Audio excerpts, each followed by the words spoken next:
Hyderabad సికింద్రాబాద్లకు tank బండతో నేను సాంస్కృతిక వారధి కడితే, ఆ తర్వాత సైబరాబాద్ అనే కొత్త నగరాన్ని పుట్టించి తెలుగు నేలకు ఆధునిక ప్రపంచానికి సాంకేతిక వారధిని కట్టించిన వాడు చంద్రబాబు. లక్షల రూపాయల జీతం గురించి ఏమారైనా కలగన్నామా?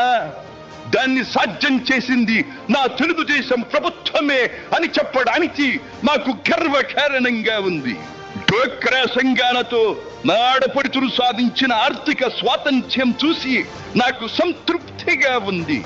గోదావరిని కృష్ణమ్మతో కలిపేది ఎప్పుడో పోలవరం తెలుగు వారికి దేవుడిచ్చిన వరంగా రూపొందే శుభదినం ఎప్పుడో అని ఆనాడు నేను పలవరించాను. పట్టిసీమతో ఒకటి నెరవేరింది. పోలవరం పూర్తితో మరొకటి ఇంకా 2 ఏళ్లలో నెరవేరబోతోంది. రెక్కలు ముక్కలు చేసుకున్న డొక్క సగం నిండని పేద ప్రజానీకారికి ఇంత ఆదరవు కల్పించడానికే ఆనాడు కిలో 2 రూపాయల బియ్యం పథకం పెట్టాను.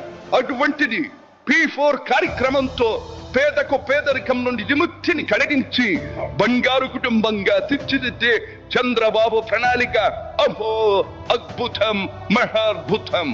శాతవాహన సామ్రాజ్యానికి ఒకప్పటి రాజధాని నగరంగా బాసిల్లిన అమరావతి పేరిట నేడు నిర్మాణం జరుపుకుంటున్న ఆంధ్రుల రాజధాని నగరం దేవేంద్రుడు సైతం అసూయ పడేలా, మయూరి సైతం అప్పుల పడేలా రూపుదిద్దుకోవాలని మనసారా దీవిస్తున్నాను.